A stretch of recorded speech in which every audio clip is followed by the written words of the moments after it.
everyone, welcome to Creatrix my dear students. We are back with a bang with लक्ष्य batch 2.0 और आप देखने जा रहे हो नेटवर्क का एक बेहतरीन लेक्चर.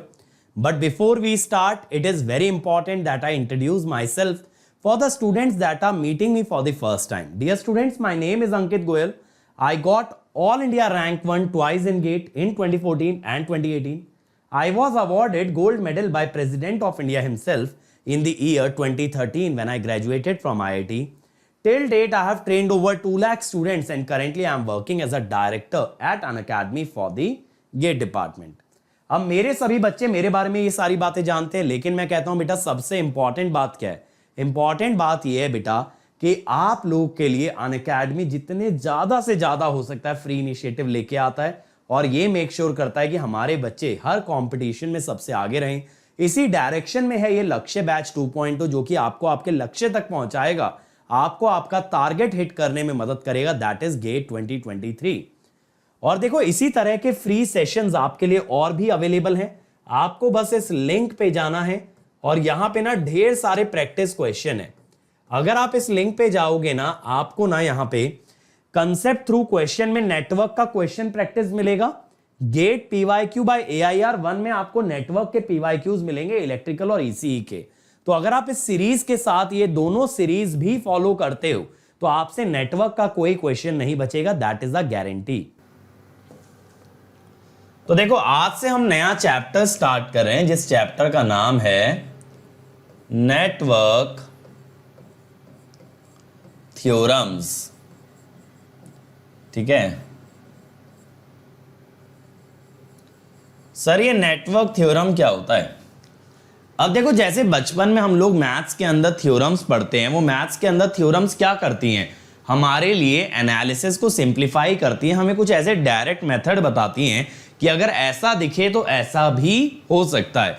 जैसे एक एग्जांपल ले लो, एक ट्राइंगल के अंदर होती है इंटीरियर एंगल थ्योरम या एक्सटीरियर एंगल थ्योरम बोलते हैं, एग्जैक्टली आई डोंट रिमेंबर, कि exterior angle is equal to the sum of interior angle.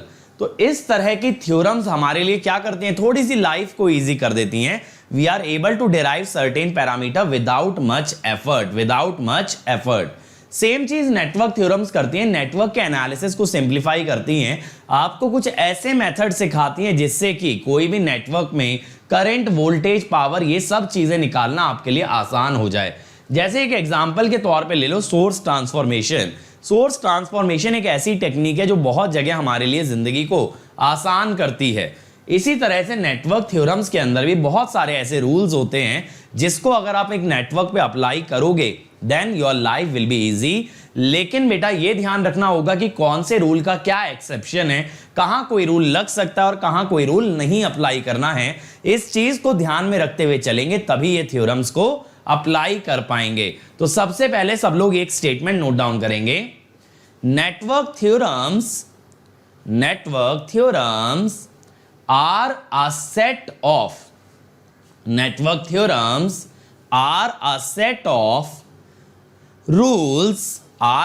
of rules that help in simplification of network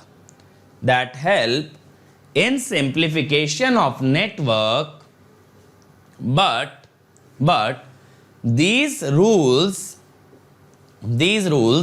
can only be applied under certain circumstances.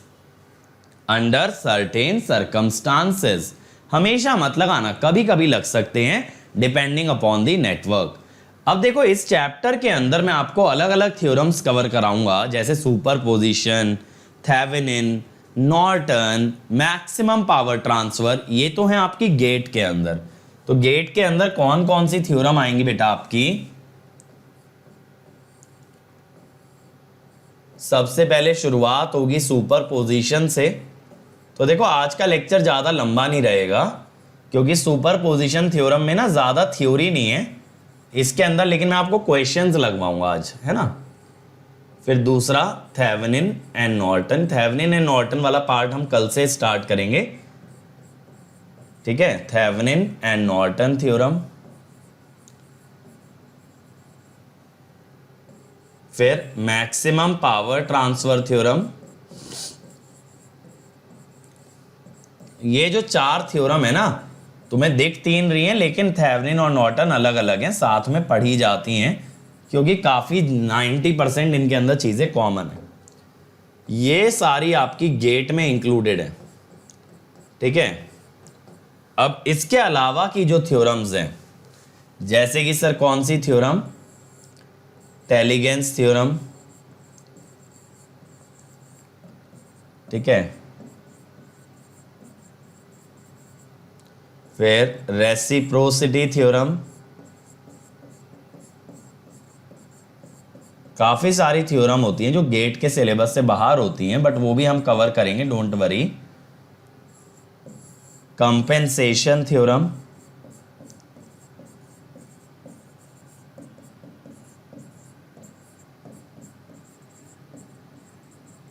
Substitution theorem,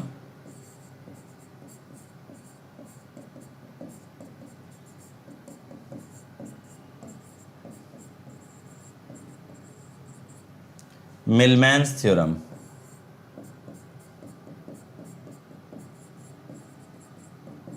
ठीक है, ये सारी theorem gate के syllabus में नहीं है, लेकिन सारी की सारी कवर की जाएंगी, ठीक है। डुअलिटी बेटा मैं अभिनव आगे चल के कराऊंगा, ठीक है, डुअलिटी छूटा नहीं है, आगे आएगा।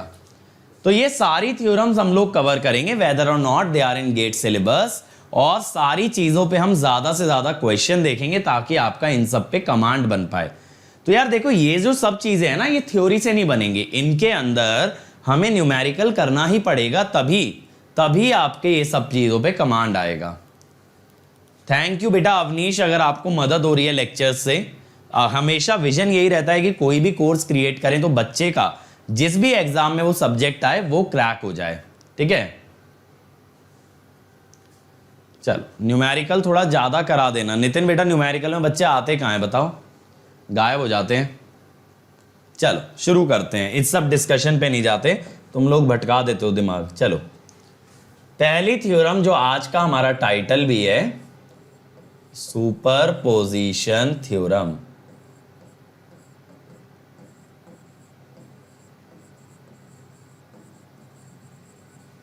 ठीक है,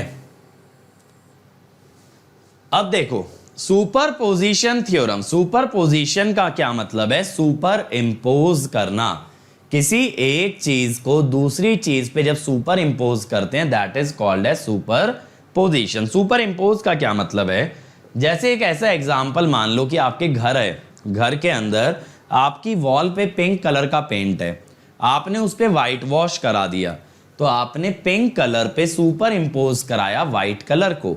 यानी when two things come above each other that is said to be superposition, that is said to be superposition। कितना तगड़ा सजेशन है, न्यूमेरिकल से स्टार्ट करो, गजब। मतलब भाड़ में गया थ्योरम, भाड़ में गया चैप्टर, न्यूमेरिकल कराओ सीधे, गजब लोग हो यार, है ना। चलो कोई बात नहीं। तो बेटा यहां पे सुपरपोजिशन थ्योरम का नेटवर्क्स में क्या रोल है, नेटवर्क्स के अंदर सुपरपोजिशन थ्योरम का ये रोल है, अगर एक नेटवर्क में एक से ज्यादा सोर्सेस आ जाएं और आपसे कहा जाए किसी ब्रांच का करंट निकालना है, किसी ब्रांच की वोल्टेज निकालनी है, तो आप क्या करो, एक एक सोर्स के कारण निकाल लो और फिर सबको क्या कर दो, टोटल सम कर दो, तो you will get the total answer. यानी कि जब मल्टीपल सोर्सेज हैं तो आप एक एक सोर्सेज का आउटपुट निकालो और फिर सभी आउटपुट्स को ऐड या सब्ट्रैक्ट कर दो, that will give you the final result, that is called as the superposition theorem. लेकिन देखो जब हम लोग नेटवर्क एलिमेंट्स की बात कर रहे थे, वहां मैंने आपको लीनियर नॉन लीनियर एलिमेंट बताया था, और वहां मैंने आपको सिग्नल और नेटवर्क का एक कॉमन पॉइंट बताया था कि जब लीनियरिटी की बात होती है, लीनियरिटी के अंदर हम लोग दो चीजों पे फोकस करते हैं, one is the superposition, other is the homogeneity. तो होमोजीनिटी में हमने क्या बोला था, अगर इनपुट को एक फैक्टर से स्केल किया जाए तो output gets scaled by the same factor, और सुपरपोजिशन में ये बोला था अगर एक से अधिक इनपुट लगते हैं तो एक से अधिक आउटपुट्स का क्या आ जाता है, सम आ जाता है, ये बोला था सुपरपोजिशन। तो लीनियरिटी के दो हिस्से होते हैं बेटा, सुपरपोजिशन एंड योर होमोजीनिटी। ठीक है, तो वही चीज हम लोग यहां पे बात करने वाले हैं कि सुपरपोजिशन जो थ्योरम है it can only be applied to the linear networks, क्योंकि लीनियरिटी का ही पार्ट होती है सुपरपोजिशन। और लीनियर एलिमेंट कौन कौन से होते हैं मैंने आपको बताया था, आर एल सी ट्रांसफॉर्मर, ये सब लीनियर एलिमेंट हैं। और वहीं एनालॉग की जो डिवाइसेस हैं यानी डायोड बीजेटी ये सब लीनियर एलिमेंट्स नहीं हैं। तो इसीलिए जहां नेटवर्क के अंदर आर एल सी ट्रांसफॉर्मर ये सब लगेगा, there you can consider that network to be linear and you can apply the superposition theorem. तो इसके अंदर एक पॉइंट लिखना, this theorem states that response of a network, this theorem states that response of a network with multiple sources, response of a network with multiple sources will be sum of the responses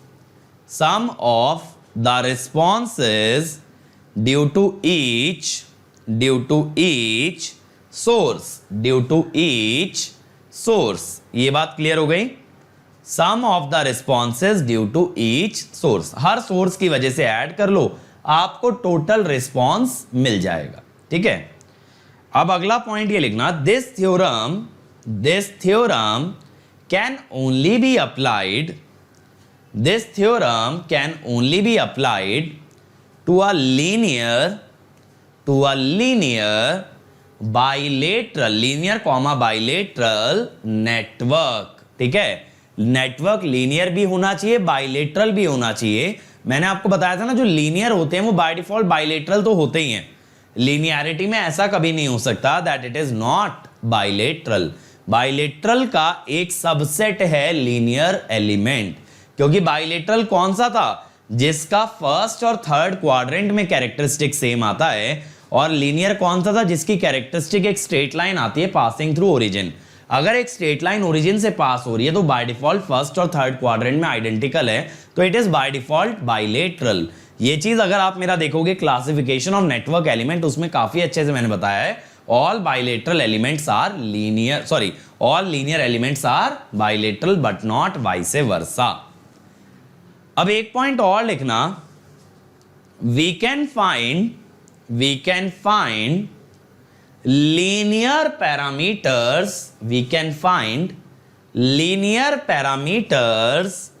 of a network such as voltage and current by means of superposition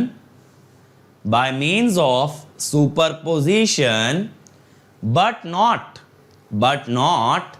non-linear parameters such as power, और bracket में ऐसे लिख लेना proportional to I square. ठीक है, क्योंकि power आई square के proportional होती है ना, तो it is not a linear parameter. तो देखो मैं ये भी बताता हूं मेरा यहां पे कहने का क्या तात्पर्य है। अब मैं ये कहता हूं कि इफ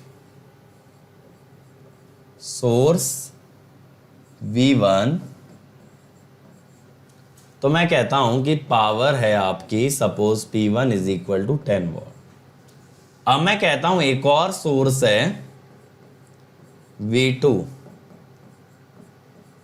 और इसकी वजह से पावर है लेटस से 15 वॉट। ये अलग अलग सोर्सेज हैं, एक सिंगल लोकेशन पे नहीं लगे हुए, V1 कहीं और लगा है, V2 कहीं और लगा है, नेटवर्क एक ही है लेकिन एक नेटवर्क में दो सोर्सेज हैं, एक बार V1 और एक बार V2 और दोनों की लोकेशन अलग अलग है। अब अगर मैं कहूं if both V1 and V2 are connected together,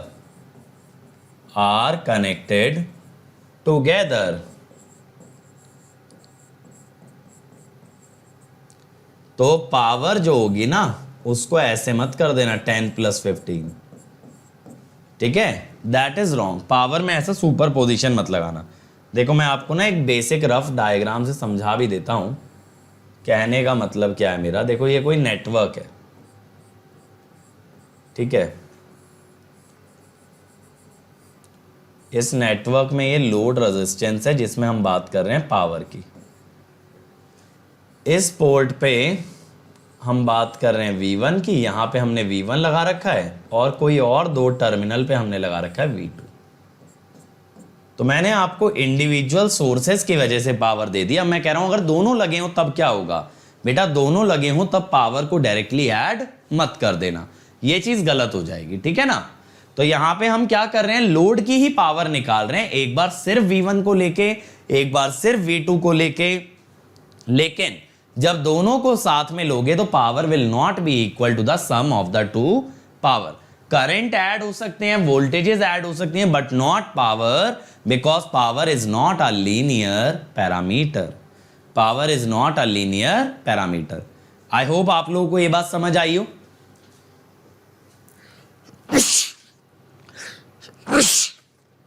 मुझे बताओ ये चीज समझ आई सब लोगों को, ये चीज क्लियर हुई सब लोगों को।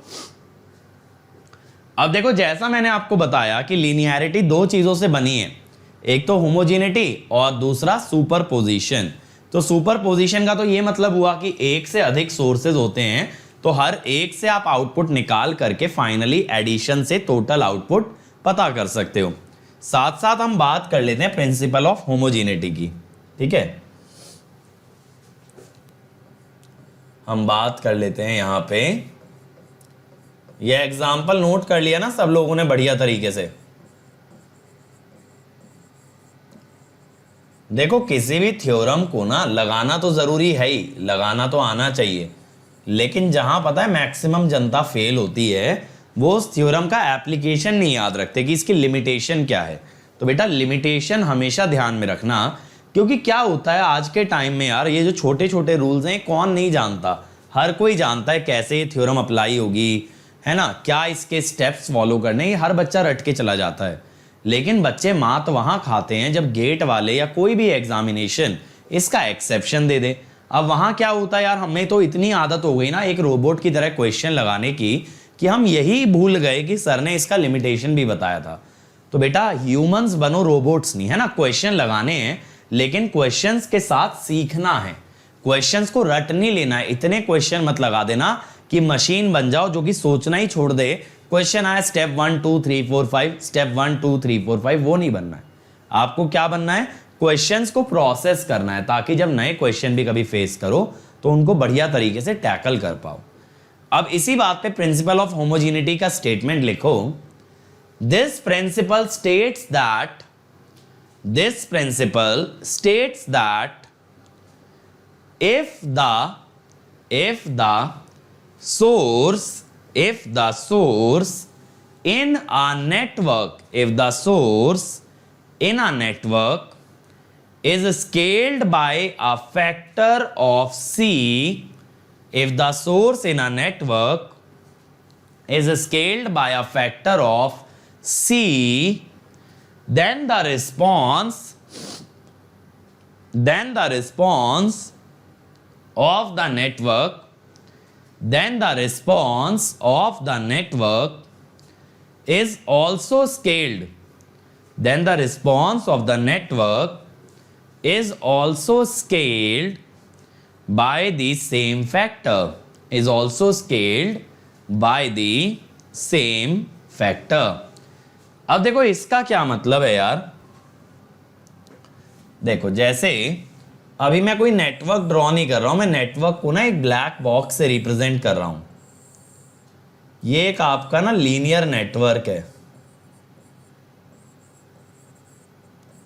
हम ये कहते हैं कि भाई मान लो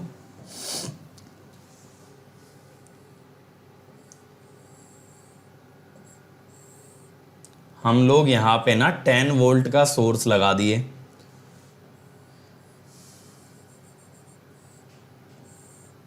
अब सपोज यहां 1 ओम का रजिस्टर था और इसमें 5 एम्पियर का करंट गया। सपोज एक ऐसा नेटवर्क मैंने आपको दिया। अब मेरा कहना यार यहां पे ये है कि अगर आप सोर्स को स्केल कर दोगे, यानी सोर्स की वैल्यू को अगर आप बदल दोगे, तो जितने फैक्टर से आप सोर्स की वैल्यू को बदलोगे उतने ही फैक्टर से आपकी आउटपुट की वैल्यू भी बदलेगी। जैसे मान लो सोर्स को हमने कर दिया 30 वोल्ट, अगर सोर्स 30 हो गया मेरे भाई, तब क्या होगा, तो सोर्स 3 गुना हुआ है, तो ये भी 5 × 3 बनेगा 15 एम्पियर। बस ये है होमोजेनिटी, ये है आपकी होमोजेनिटी कि भाई जितने फैक्टर से आप सोर्स को बदलोगे उतने ही फैक्टर से आपका आउटपुट भी चेंज हो जाएगा। मुझे बताओ ये दोनों प्रिंसिपल समझ आए? ये दोनों प्रिंसिपल सब लोगों को समझ आए भाई?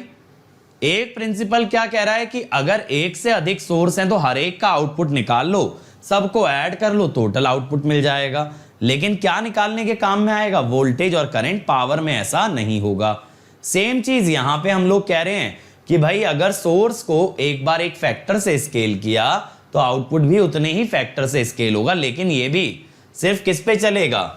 ये भी चलेगा लीनियर और बाइलेटरल नेटवर्क पे।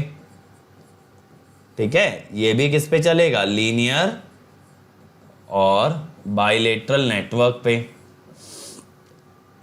दूसरा, ओनली वन सोर्स। सही है, अगर मल्टीपल सोर्सेज होंगे तो एक सोर्स को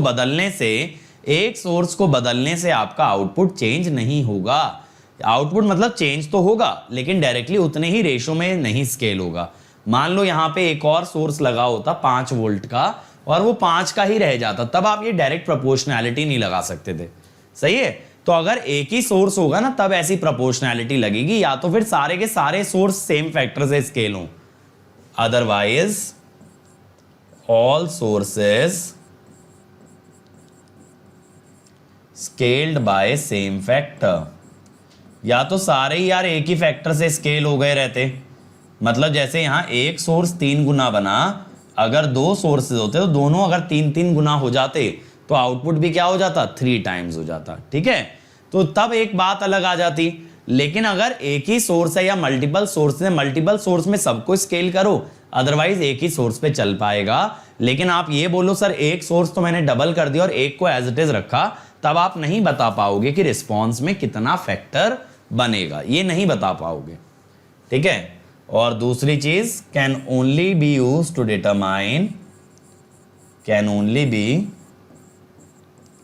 used to determine current and voltage।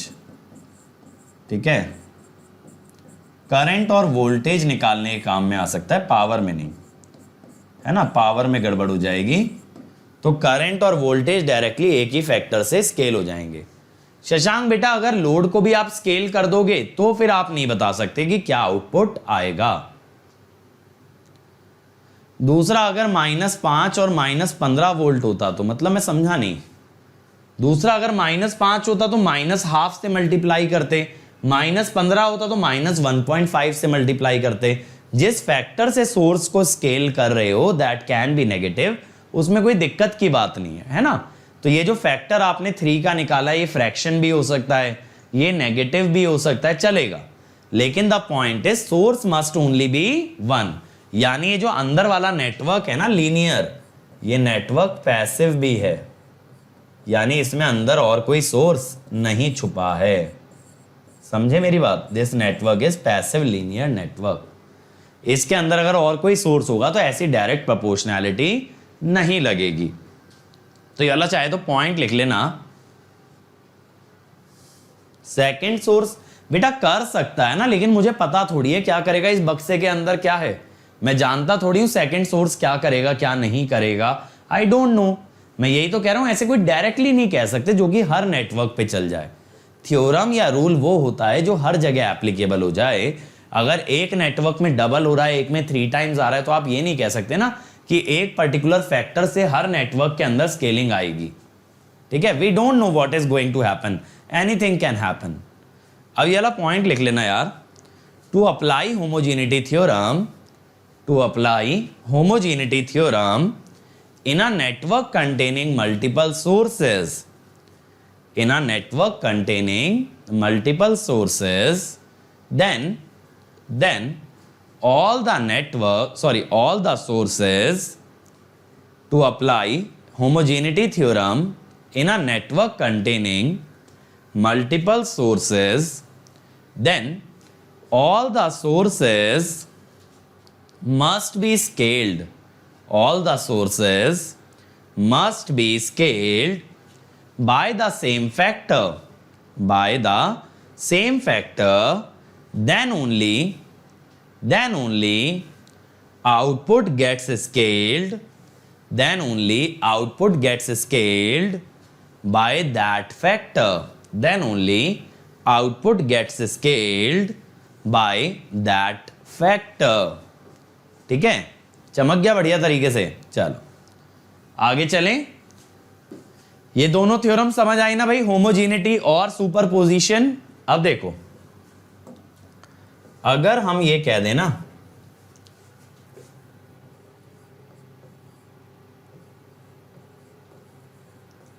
if we combine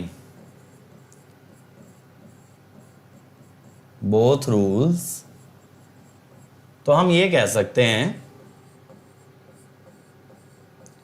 कि response is linear combination of sources. इसका मतलब क्या हुआ, जैसे मान लो C ऑफ t, ये मान लो रिस्पॉन्स है, तो A1 x1t, A2 x2t and so on. ठीक है, या फिर आप ये कह दो कि यहां पे आप क्या कह सकते हो, I0t, इस तरह से। सही है, जैसे एक एग्जांपल के तौर पे ये सारे सोर्सेज हैं। ठीक है, ये सब क्या है, V1 और V2, ये सब सोर्सेज हैं, और ये है आउटपुट या रिस्पॉन्स। तो लीनियर कॉम्बिनेशन बन जाता है। मैंने आपको लीनियर कॉम्बिनेशन का मतलब पहले भी समझाया था कि भाई लीनियर कॉम्बिनेशन में ये जितने भी इनपुट्स होते हैं इनकी पावर 1 होती है, तभी कहते हो लीनियर कॉम्बिनेशन। तो आप ना कोई भी लीनियर नेटवर्क के लिए रिस्पॉन्स को ऐसे लिख सकते हो।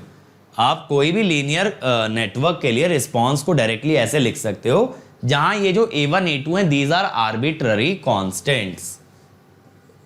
A1 and A2 are arbitrary constant, है ना। इनकी वैल्यू कुछ भी हो सकती है, मुझे नहीं पता क्या होगी। बिल्कुल गुरजीत, ऑटोमेटिकली स्केल हो जाता है बेटा, वहां पे हमें कुछ नहीं करना पड़ेगा। जैसे ही आप इनपुट में बदलाव करोगे तुरंत आउटपुट में चेंज दिख जाएगा। ठीक, चलो ये क्वेश्चन देखते हैं। देखो एक क्वेश्चन मैं करके दिखाता हूं, बाकी फिर आप करना। फाइंड द वैल्यू ऑफ आई। ये जो सारे रेजिस्टेंस है ना, ये 1 ओम के हैं। अब देखो मैं आपको सिखाता हूं कैसे सुपरपोजिशन थ्योरम लगती है। ठीक है, इससे पहले ना एक पॉइंट और लिखना, while applying superposition theorem, while applying superposition theorem, we consider, ध्यान से लिखो, while applying superposition theorem, we consider one source at a time, we consider one source at a time, and all other independent voltage sources, all other independent voltage sources are short circuited. Independent voltage sources are short circuited, and independent current sources are open circuited. Independent current sources are open circuited, but we do not touch any dependent source. We do not touch any dependent source. तो देखो जब आप एक source ले रहे हो एक समय पे तो बाकी के सारे सोर्सेस को आप शॉर्ट या ओपन करोगे, लेकिन बेटा डिपेंडेंट को टच मत कर देना।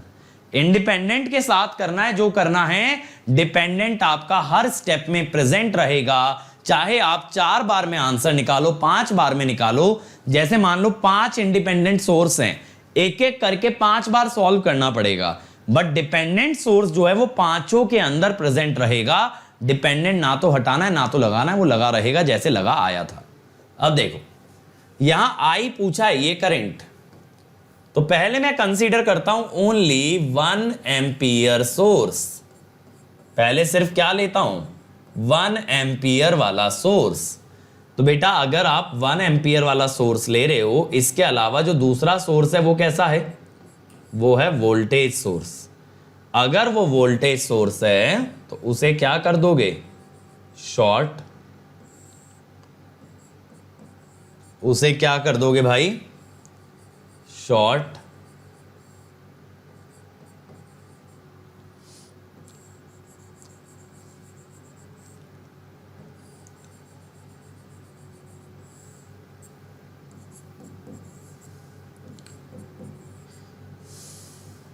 देखो यहां पे ऐसे है ना। अब देखो इसका करंट आई था ना, अभी आई मत लिखना, I1 कह दो, क्योंकि आई के दो हिस्से होंगे ना, एक 1 एम्पियर की वजह से, एक 1 वोल्ट की वजह से। अब ये तो भाई मेरे आपने कर दिया शॉर्ट, ठीक। अब यहां पे देखो करंट अगर 1 एम्पियर जा रहा है तो ये 3 हिस्सों में डिवाइड हो जाएगा, सही बात है।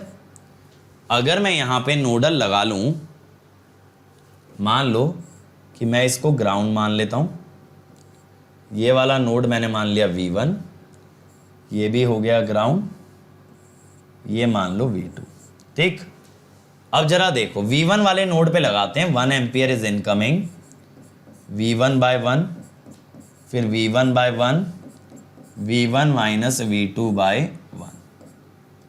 तो 1 is equal to 3V1 minus V2, first equation. अब V2 वाले पे लगाओ,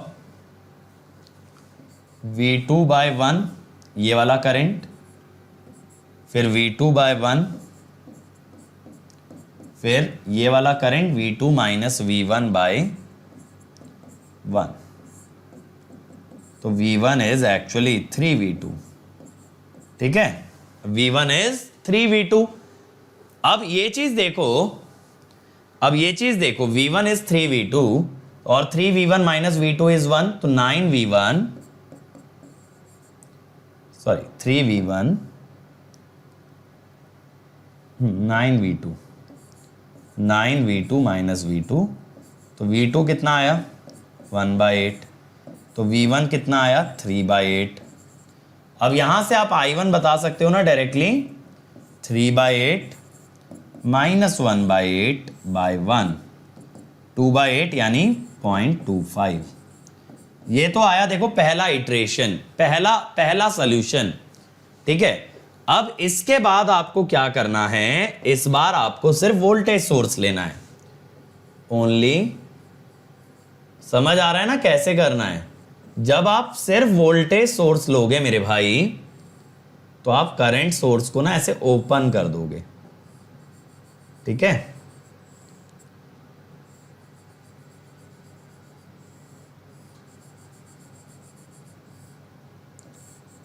इसीलिए देखो लोग ना सुपरपोजिशन थ्योरम जल्दी लगाना पसंद नहीं करते, क्योंकि स्टेप्स काफी लग जाते हैं। जितने सोर्स आएंगे उतने स्टेप लगेंगे।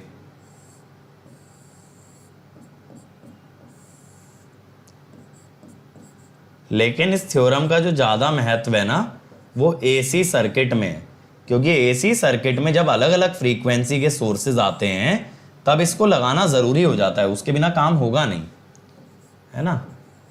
इसीलिए मेरे भाई एसी में ना इसको दोबारा से पढ़ेंगे, तब मैं बताऊंगा जब अलग अलग फ्रीक्वेंसी के सोर्स आते हैं तब क्या करते हैं। अब अगर आप ध्यान से देखोगे ना बंधु, अगर आप यहाँ पे ध्यान से देखोगे, अहमद करंट डिवीजन से डायरेक्टली नहीं होगा मेरे भाई, क्योंकि करंट डिवीजन के लिए सब रेजिस्टेंसेस को पैरेलल होना चाहिए। मुझे पता है तुम्हारे दिमाग में यही आया होगा। देखो ये दोनों तो पैरेलल हैं भाई, ये तो पैरेलल है, लेकिन ये वाला इनके पैरेलल नहीं है, क्योंकि शुरुआत सारे एक ही पॉइंट से हो रहे हैं, ये दोनों खत्म भी सेम पॉइंट पे हो रहे हैं, बट ये अलग पॉइंट पे खत्म हो रहा है।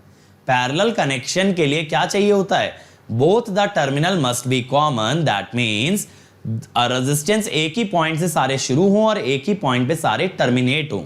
ये दोनों देखो इसी से शुरू हुए और इस लाइन से दोनों का दूसरा छोर कनेक्टेड है, लेकिन ये तीसरे वाले का स्टार्टिंग तो सेम है, एंडिंग अलग पॉइंट पे है, तो करंट डिवीजन नहीं लग पाएगा। मैंने पहले भी बताया था बेटा, नेटवर्क में गलती कहां करोगे, वोल्टेज और करंट डिवीजन में, कि बच्चे सीरीज पैरेलल नहीं देखते, उन्हें लगता है रास्ते निकल रहे हैं, करंट डिवाइड कर दो। ऐसा नहीं होगा। करंट डिवीजन के लिए नेसेसरी कंडीशन क्या है, पैरेलल कनेक्शन। वोल्टेज डिवीजन के लिए क्या है, सीरीज कनेक्शन। अब मेरे भाई ये है बैलेंस ब्रिज। देखो मैंने आपको बताया था ना कैसे देखते हैं। अब देखो with respect to source at BD, source देखो BD पे, उसके रेस्पेक्ट में ब्रिज बैलेंस हो रहा है, this upon this is equal to this upon this, ठीक है, ब्रिज बैलेंस्ड है। अब जब ब्रिज इज बैलेंस होता है तो इससे जो दूसरे टर्मिनल्स होते हैं, सोर्स के अलावा वाले टर्मिनल, तो resistance across AC gets open या शॉर्ट, ठीक है, कुछ भी कह दो। मैंने बताया था रेजिस्टेंस में ओपन और शॉर्ट सर्किटिंग एक ही चीज होती है, ठीक है। अब यहां से क्या होगा, यहां से I2 आ जाएगा 0, I2 आ जाएगा 0, ठीक है। अहमद मेरे भाई यहां से 3 रेजिस्टेंस निकल रहे हैं, तुमने करंट कैसे तीनों में डिवाइड कर दिया, सोचने वाली बात है। 3 रेजिस्टेंस निकल रहे थे 1 एम्पियर से, तो अगर 3 में बराबर भी डिवाइड करते तो 1/3 करते, 1/4 कैसे कर दिया डायरेक्टली। अब total current I will be I1 plus I2, that is 1/4 plus 0। ये होती है सुपरपोजिशन थ्योरम, ठीक है, ये होती है सुपरपोजिशन थ्योरम, ठीक है। चलो अगला ट्राई करो यार, मैं वैल्यूज मार्क कर देता हूं यहां पे। ये 12 वोल्ट है, सुपरपोजिशन से ही करना, अपनी मर्जी के मेथड से नहीं, क्योंकि अभी इस थ्योरम पे कमांड करनी है ना हमें।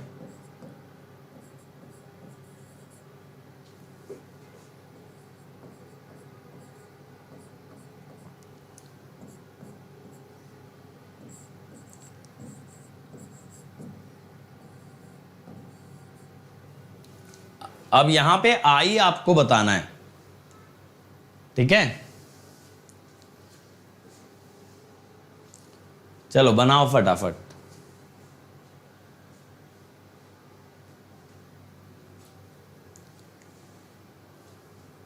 वन बाय वन लेते चलो।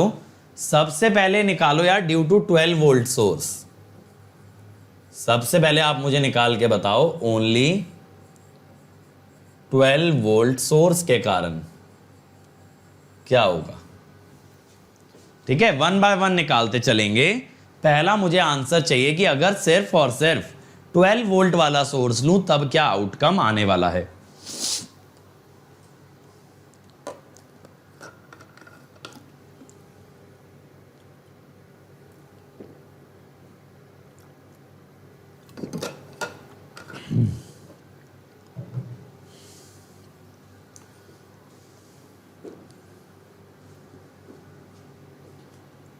एक एक स्टेप पे ना टैली करते चलेंगे तो आंसर ज़्यादा सही रहेगा।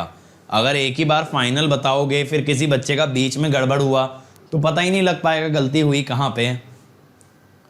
बनाया 12 वोल्ट सोर्स का सर्किट, कैसा सर्किट आ रहा होगा आपका, साथ साथ करते चलो मेरे, वरना इसमें बहुत ज़्यादा टाइम लग जाएगा। स्टेप बाय स्टेप मेरे साथ टैली करते चलो, मैं आपको हर स्टेप का टाइम दूंगा।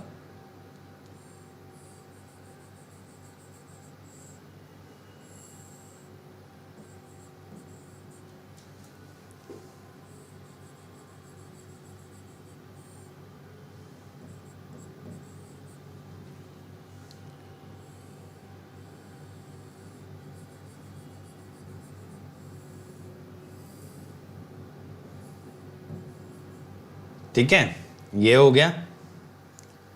अब मैं कहता हूं ये जो करंट है दिस इज I1। बताओ कितना आ रहा है? I1 2 एम्पियर आ रहा है। देखें भाई एक बार, देखो ये 8 और 4 हो गए सीरीज में, तो ये तो हो गया 12। ठीक है, ये हो गया 12 और ये 12 जो है ना 4 के पैरेलल में आ जाएगा, तो ये हो गया 3 ओम। तो I1 विल बी 12/3 + 3 2 एम्पियर।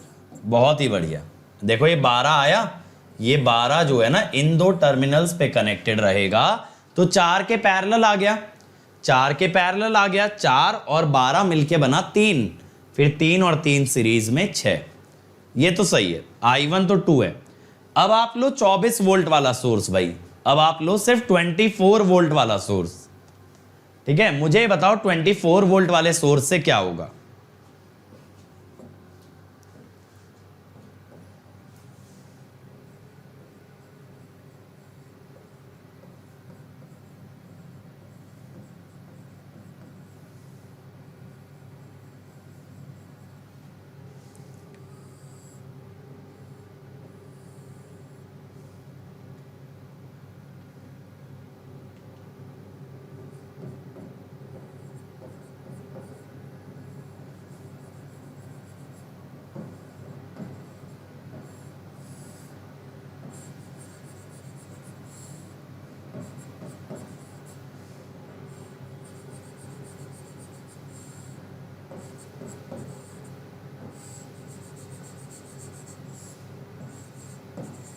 ठीक है, अब ये वाला सोर्स हो गया शॉर्ट। अब बताओ I2 कितना है? 24 से -1।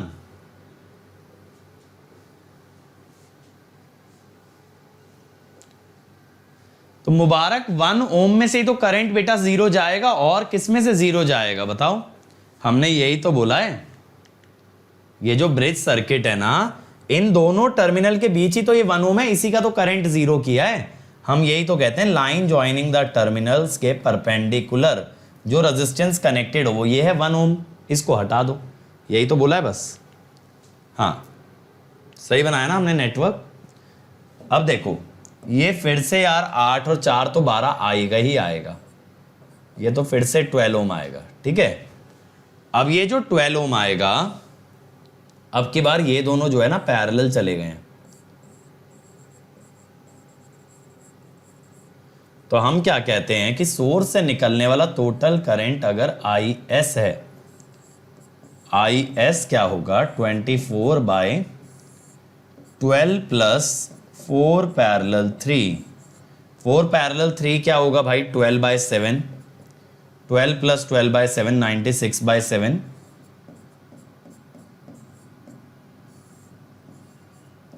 7/4 एम्पियर। अब ये जो IS है ना मेरे भाई, ये दो हिस्सों में डिवाइड हो जाएगा। ऐसे चला जाएगा IS1 और ऐसे चला जाएगा IS2। 4 और 3 पैरेलल में है ना, तो इससे IS2 कितना बना? 7/4 × 4/7 यानी 1। ठीक है, अब ये जो IS2 है ये I2 के अपोजिट है, तो I2 इज -IS2, ये आया -1 एम्पियर। मुझे बताओ कितने लोगों का -1 आ रहा है?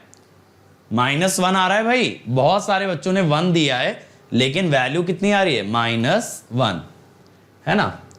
अब तीसरा सोर्स लेंगे,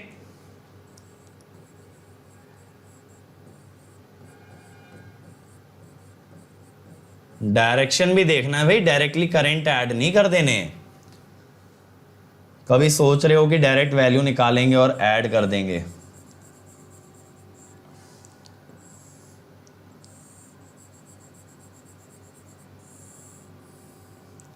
अब समझ रहे हो क्यों ये थ्योरम इतनी ज़्यादा विख्यात नहीं है, क्यों ज़्यादा यूज़ नहीं की जाती? क्योंकि प्योर मजदूरी है।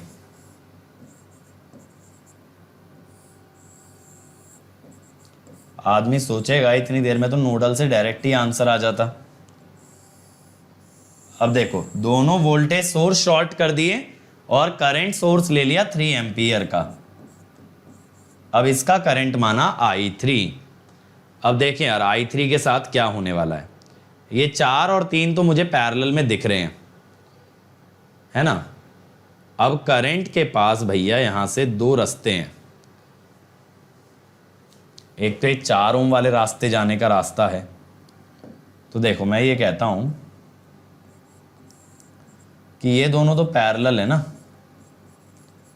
तो इनको जब आप पैरेलल जोड़ दोगे तो ये 4 ओम के साथ सीरीज में आ जाएंगे। क्या हो जाएगा? 4 के साथ ये सीरीज में आ जाएंगे। तो मैं ये कहता हूं अगर इस करंट को मैं मान लूं I डैश, तो I डैश क्या होगा देखना भाई, थोड़ा सा डायरेक्ट लिख रहा हूं। 3 करंट डिवीजन लगा रहा हूं, 8 प्लस 4 पैरेलल 3। देखो मुझे इस रास्ते में जाता हुआ करंट चाहिए ना, तो ये 4 पैरेलल 3 4 के साथ ऐड हो गया, 4 पैरेलल 3 4 के साथ ऐड हो गया।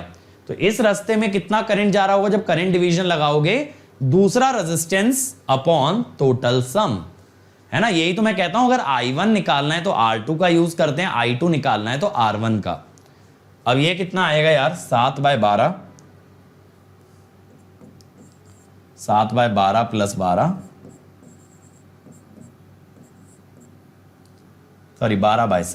12/7 नीचे 96 4,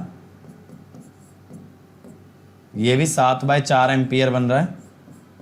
सही है ना, यही बन रहा है ना 7/4। देखो ये 8 और 4 12 हो गया, 12 और 12/7 96/7, 7 ऊपर चला गया 96, 7/4। अब इसके बाद ये I3 कितना आएगा? ये I डैश जो है ना इन 2 हिस्सों में डिवाइड हो जाएगा, तो I डैश इंटू 4/4 प्लस 3 यानी 4/7, 1 एम्पियर। ये आ रहा है 1 एम्पियर, ठीक है। अब भाई 3 करंट आए, पहला कितना आया? 2, फिर आया -1, फिर आया 1। तो अब हम इधर कह देते हैं I is I1 plus I2 plus I3 2 -1 plus 1, answer is 2 ampere, ठीक है। तो फाइनल आंसर क्या आ गया भाई? 2 एम्पियर। क्लियर हो गया किस टाइप से नेटवर्क को सिंप्लीफाई करना है। नेक्स्ट देखो, current in the 1 ohm resistor by superposition. जल्दी जल्दी पहले की तरह बनाएंगे यार, इस बार नेटवर्क थोड़ा सिंपल भी है, जल्दी बनना चाहिए।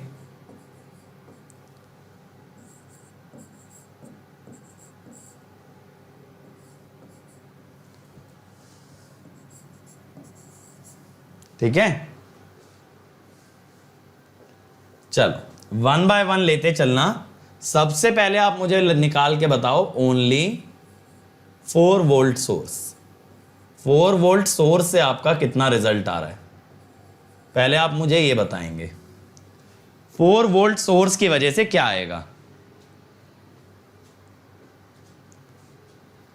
चलो यार अच्छी बात है, अगर फॉलो कर रहे हो आई एम हैप्पी। चलो फटाफट से निकालो।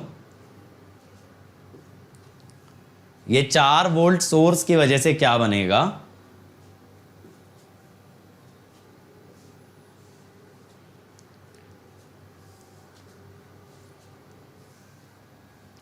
नेटवर्क ड्रॉ करो सबसे पहले तो भाई।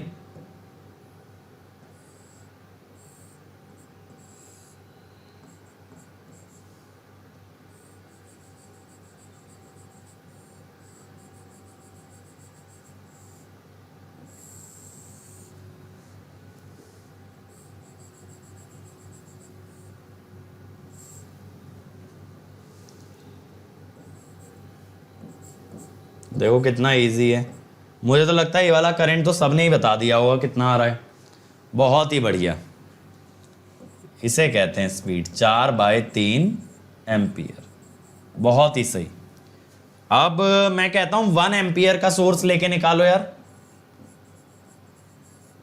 अगला मेरा आपसे क्वेश्चन है कि मुझे 1 एम्पियर सोर्स का करंट बताओ। 1 एम्पियर सोर्स का करंट नहीं चाहिए बेसिकली, मतलब इसकी वजह से ये 1 ओम का करंट कितना आएगा।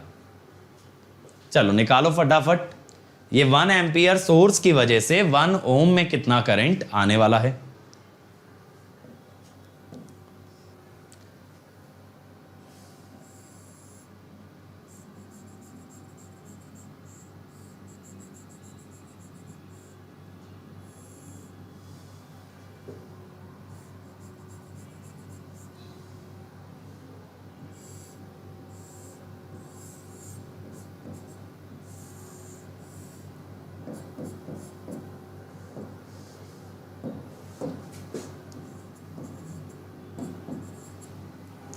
कितना आ रहा है बताओ। 2/3, बहुत ही सही। देखो ये 1 एम्पियर यहां घुसेगा और ये दो हिस्सों में डिवाइड हो जाएगा। ये देखो ये 2 ओम और 1 ओम है ना, ये पैरेलल हैं, तो इनमें आप डिवाइड कर सकते हो। हमेशा ध्यान रखना, करंट डिवीजन लगाते हुए हमेशा पहले पैरेलल कनेक्शन चेक करेंगे। तो ये हुआ 2/3 एम्पियर। अब तीसरी मेरी आप लोगों से क्या डिमांड है, 3 एम्पियर सोर्स।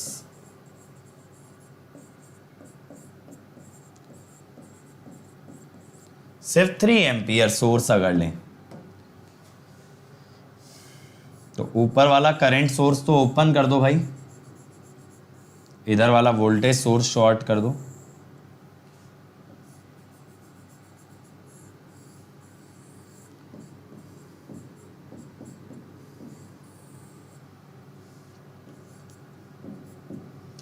अब देखो फिर से क्या होगा यार, ये जो 3 एम्पियर है यहां तक तो ऐसे ही आ गया।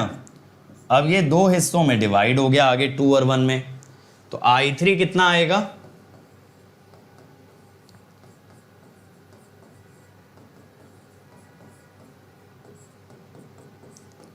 तो आप I क्या बताओगे, I1 plus I2 plus I3 that is 4/3 plus 2/3 4 ampere. यही आ रहा है ना, 4 एम्पियर आ रहा है टोटल। बहुत ही बढ़िया, the answer will be finally 4 ampere. बहुत ही सही। क्लियर हो गया ना सब लोगों को किस टाइप से करना है सुपरपोजिशन थ्योरम का यूज। लेकिन इसका जैसा मैंने बताया ज्यादा यूज कहां देखा जाता है, एसी एनालिसिस में, ना कि डीसी में, क्योंकि वहां पे मल्टीपल फ्रीक्वेंसी के सोर्सेज होते हैं, तो हर फ्रीक्वेंसी के लिए अलग अलग एनालिसिस करना पड़ेगा। ठीक है, तो आज का लेक्चर यहीं तक रखते हैं। सुपरपोजिशन आप सब लोगों को क्लियर हो गया, होमोजेनिटी क्लियर हो गया है। अब हम नेक्स्ट लेक्चर में क्या करेंगे, मोस्ट इंपॉर्टेंट थ्योरम कवर करेंगे कल, थेवेनिन एंड नॉर्टन। देखो मैं कोशिश करूंगा अगले वीक के बिगिनिंग तक ना आपका ये पूरा डन हो जाए नेटवर्क थ्योरम, जिसके बाद हम स्टार्ट करेंगे ट्रांजिएंट। ठीक है, तो अगले वीक मिड से पहले, नेक्स्ट वेडनेसडे से पहले मैं आप लोगों का ये थ्योरम वाला पार्ट पूरी तरह से कवर कर दूंगा। उसके बाद ट्रांजिएंट आएगा। तो एक टारगेट लेके चलते हैं कि अप्रैल में ना हमें एटलीस्ट फर्स्ट ऑर्डर सर्किट पूरा बेहतरीन तरीके से करना है। हो पाया तो पूरा ट्रांजिएंट ही कर देंगे, लेकिन फर्स्ट ऑर्डर तक तो कवर करना ही करना है। ठीक, और देखो यार हर संडे हम लोग कॉम्बैट कराते हैं, तो आप कॉम्बैट का हिस्सा बनिए। ये 1 घंटे का टेस्ट होता है, 20 क्वेश्चन आपको क्रैक करने हैं। यहां से आप अट्रैक्टिव प्राइजेस और अमेजिंग स्कॉलरशिप्स जीत सकते हो। तो आज ही अनअकैडमी ऐप इंस्टॉल करो and then enroll for combat using the code Ankit ESE। और देखो ये मेरा टेलीग्राम चैनल है बेटा, यहां पे बहुत सारे पीडीएफ्स हैं आपके लिए, सारे नोटिफिकेशन है, जितनी भी क्लासेस हम लोग लेते हैं, जो भी ऑफर्स आते हैं, सब आपको यहां पे मिलेगा। तो इस कम्युनिटी का हिस्सा बने। This is going to be the biggest community of electrical and electronics engineers. और जो बच्चा एकदम स्ट्रक्चर्ड वे में तैयारी करना चाहता है वो अनअकैडमी ज्वाइन करे। अनअकैडमी का आइकॉनिक सब्सक्रिप्शन आपको क्लासेस और स्टडी मटेरियल के अलावा देता है पर्सनल कोच। ये पर्सनल कोच खुद एक गेट एंड ESE टॉपर होता है, जो आपको पूरे कंसेप्ट अच्छे से एक्सप्लेन करेगा। जो भी आपकी क्वेरीज हैं, कभी भी आप डिमोटिवेटेड डाउन फील करते हो, तो आपका मोटिवेशन लेवल रेज करेगा। ये ना आपका एक टाइम टेबल बनवा देगा, जो कि हर बच्चे के लिए अलग हो सकता है, वर्किंग के लिए अलग, कॉलेज के लिए अलग, ड्रॉपर के लिए अलग। तो पूरा एक प्लान बनेगा आपका। इवन टीचर्स आपको अलग से मोटिवेट करते हैं इन स्टडी बूस्टर सेशन। आपके टेस्ट रिजल्ट्स के बेसिस पे आपको बताया जाता है आपकी स्ट्रेंथ्स और वीकनेस। इवन यहां आपको ना असाइनमेंट्स भी दिए जाते हैं, आपको एक्स्ट्रा स्टडी मटेरियल मिलता है बेटा, और डेडिकेटेड डाउट इंस्ट्रक्टर होते हैं, यानी आप 1-to-1 सेशन बुक करके अपने टेक्निकल क्वेरी भी पूछ सकते हो। और इसके अलावा जितने बेनिफिट आपको प्लस सब्सक्रिप्शन में मिलते हैं वो सब आइकॉनिक में मिलता है, जैसे लाइव और रिकॉर्डेड क्लास, हर संडे का test, well structured courses, rank improvement batches, crash courses और अनलिमिटेड एक्सेस, जहां आप जिस टीचर का लेक्चर चाहें देख सकते हैं।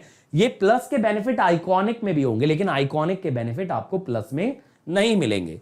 और देखो, अगर आइकॉनिक लेते हो 1 ईयर का 4700 पर मंथ पड़ेगा, जैसे ही अंकित ईएससी कोड लगाओगे ये हो जाएगा 4200 पर मंथ, और 2 ईयर का लोगे और किफायती है बेटा 3000 पर मंथ में। अब द बेस्ट पार्ट इज कि ये अमाउंट आप पे कर सकते हो मंथली बेसिस पे, ठीक है, ईएमआई की फॉर्म में, और या फिर आप इसको पार्शियली पे भी कर सकते हो, मतलब 2-3 पार्ट्स में डिवाइड करके। और अगर बियर कर सकते हो तो 1 टाइम पे कर सकते हो credit card, debit card, net banking से। और ये भी कुछ ना हो पाए, you are really financially challenged, तो आप अनअकैडमी से लोन अप्रूव करा सकते हो, जहां पे ये अमाउंट आप बाद में भी दे सकते हो। लेकिन ये ध्यान रहे, डिस्काउंट और मेरी पर्सनल गाइडेंस के लिए कोड लगाना है अंकित ईएससी। और अगर ये अफोर्डेबल ना हो तो इससे सस्ता सब्सक्रिप्शन है आपका प्लस। यहां पे कुछ फीचर डेफिनेटली मिसिंग है, लेकिन बेटा अगर कोई बच्चा मोटिवेटेड है तो यहां पे आपको कंटेंट वाइज कंप्लीट चीजें दी जाती हैं, जिससे कि आप रैंक निकाल सकते हो। आइकॉनिक में आपको लाइव मेंटोरिंग प्रोडक्ट मिलता है, जहां 1-to-1 मेंटोरशिप दी जाती है। ये सेशन आप बुक कर सकते हो, अपने मेंटोर से इंटरैक्ट कर सकते हो, और वो आपकी सारी क्वेरीज आंसर करेगा। और अनअकैडमी में देखो, अब आपका एक भी डाउट नहीं रहेगा अनआंसर्ड। आपको बस क्या करना है, डाउट की फोटो आपको क्लिक करनी है, उसे अपलोड करना, और हमें बताना है आपको किस लैंग्वेज में उसका वीडियो सोल्यूशन चाहिए। हम आपके हर क्वेश्चन का वीडियो सोल्यूशन बना के देते हैं, सिर्फ आपको उसका हिंट नहीं, आपको उसका कंप्लीट सोल्यूशन दिया जाएगा। और एट अ टाइम आप 1 by 1 करके 3 डाउट अपलोड कर सकते हो, और जैसे जैसे आपको आंसर मिलता जाएगा आप और डाउट्स अपलोड कर पाओगे। और देखो, अगर कोई भी क्वेरी है अनअकैडमी सब्सक्रिप्शन से रिलेटेड तो please call on this number. यहां आपको लेटेस्ट ऑफर, सब्सक्रिप्शन और जर्नी से रिलेटेड हर क्वेरी को आंसर किया जाएगा, लेकिन कोड याद रखें, Ankit ESC. Okay, so thank you everybody, I hope you enjoyed the lecture, so please like, share and subscribe to this channel and comment on the video कि आपको वीडियो कैसा लगा। फिर मिलेंगे अगले वीडियो में इसी जोश और इसी कंसेप्ट के साथ। Let's crack it.